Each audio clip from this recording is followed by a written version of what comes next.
Grab a bucket and mop. Scrub the bottom and top. There is nothing so clean. That's my burger machine. Hey there, welcome back. In the 1970s, if you wanted lip smackers, a cold tab, and that halter top from Sears, you didn't wait for an allowance, you earned it. From babysitting banshees to sweating through polyester at the snack bar, you hustled hard just to rule the drugstore aisle. 1. Bagging groceries at A&P. Another reason why you'll do better at A&P. There was something oddly formal about working at a grocery store back then. You weren't just bagging food, you were part of a system. A&P, Safeway, Piggly Wiggly. Didn't matter the chain, the script was the same. Hairnets, name tags, and a green apron that somehow smelled like cabbage by your second shift. Bagging wasn't glamorous, it was bananas on top, canned beans on bottom, and never raw chicken next to the Wonder Bread. Still, there was a strange satisfaction in hearing the ka-ching of the register and sliding someone's groceries down the belt like you worked in air traffic control. Bonus points if your crush came through with her mom and you were cool enough not to drop the milk. 2. Babysitting, the teen girl, goldmine.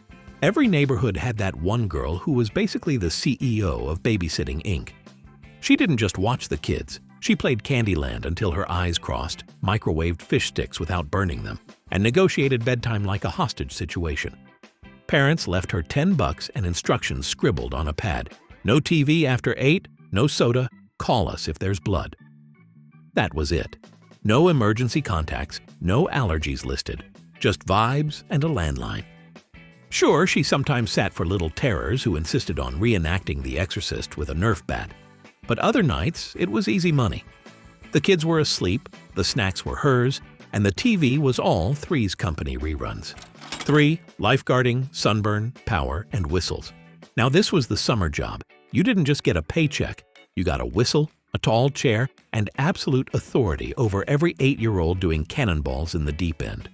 The uniform? Usually a red one-piece, zinc oxide on the nose, and a whistle you'd swing around like it meant something. And it did. If you blew it, everyone froze. Poolside drama? Resolved. Running kid? Stopped cold. But lifeguarding had its challenges. You had to pretend you weren't slowly roasting in the sun while baking on a thin layer of baby oil sunscreen. You had to look alert, even if you were mentally replaying last night's episode of The Bionic Woman. And sometimes you had to actually jump in and save someone, which sure was the point, but it really messed up your hair. Still, that paycheck hit different. It smelled like chlorine, coconut-scented tanning lotion, and confidence. Number 4, KoolAid Stand capitalism, aka backyard Shark Tank. Hey, what's happening? The crackling's what's happening! Pop rocks says bang to the bite. Pop rocks. Before teen jobs came into the picture, younger kids had the stand. Just a folding card table, some construction paper signs, and a pitcher of neon sugar water. KoolAid was the drink of choice, mainly because it was 4 cents a packet and turned your lips redder than Revlon's fire and ice. You charged a dime a cup, maybe more if you had ice, and hoped nobody asked where the cups came from. Half the profit got stolen by your little brother. The other half went straight into your piggy bank or into your mouth via candy. You didn't get rich, but you got resourceful. And that's where it all started. 5. Dog walking or sitting.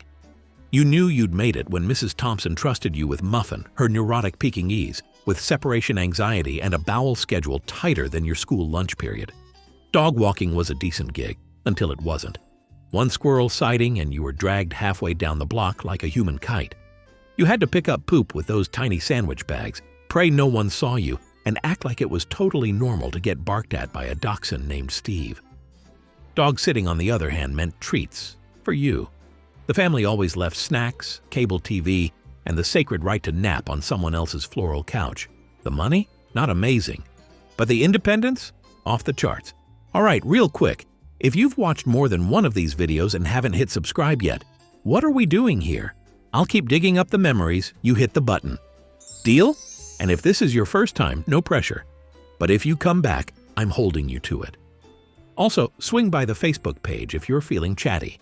It's where all the cool nostalgia kids hang out now. No lawn mowing required. 6. Working the concession stand. This was where the cool kids worked.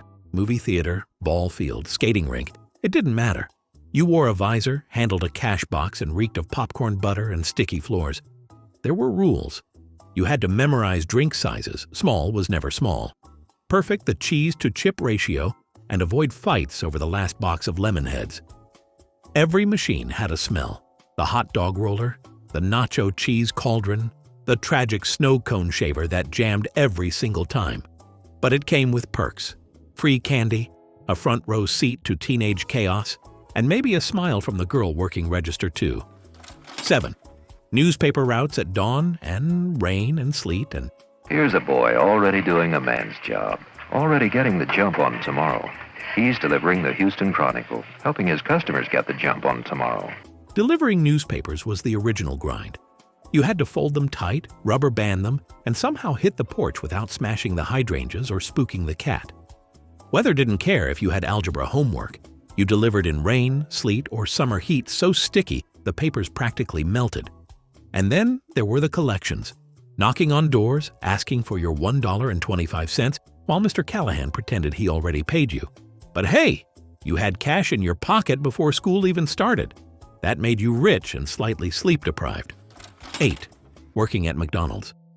There is nothing so clean as my burger machine. With a broom and a brush, clean it up for the rush. Let's talk about those polyester uniforms. The brown ones with the yellow trim that made you look like a hamburger yourself. If you worked at McDonald's, you smelled like fries for a full 24 hours after every shift. The training was serious. Smile, upsell, never forget the pickles. The grill was loud, the fryer was louder, and the milkshake machine was basically possessed. And if you worked the register, good luck making change when the power flickered. But you also got free fries and the supreme joy of giving your best friend a free sundae behind the manager's back. And when that paycheck came, tiny, creased, and full of possibility, you held it like it was a golden ticket. 9.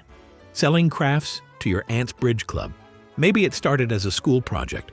Maybe your mom suggested it as a way to earn money. Either way, you girls were suddenly in the handcrafted goods business. Macrame plant hangers, beaded chokers, pot holders made of melted plastic strips. These were hot items among the auntie crowd, especially if they were just a little crooked. That meant authentic. You'd set up your card table at your mom's Tupperware party or after church coffee hour, a few oohs and ahs later, and you walked out with $4 and a bruised ego. But you learned a vital lesson. Everything sells if you call it boho and smile politely while you take their cash. 10. Detasseling corn, a Midwestern rite of passage. For anyone outside the Midwest, this sounds made up. But to those who lived it, sunburns, muddy sneakers, and a paycheck that smelled like fertilizer. If you were lucky, you got the early shift and didn't melt completely. If you were unlucky, you spent 10 hours walking rows of corn that towered over your head, pulling tassels with blistered fingers while grasshoppers tried to fly into your mouth. But by the end of the week, you had more cash than anyone else in your class. You smelled like bug spray and sweet corn, but you earned it. So, whether you were babysitting screamers, walking dogs with attitude problems, or risking third-degree burns for a tan, one thing was clear. 70s teens knew how to earn a buck. Not a lot of bucks, but just enough to get what mattered. Lip smackers, a cold tab, and maybe, just maybe, a shot at the clearance rack at Woolco. It wasn't about the paycheck. It was about the independence, the pride, the perfume-scented thrill of paying for something with your own money. And honestly, it still kind of is.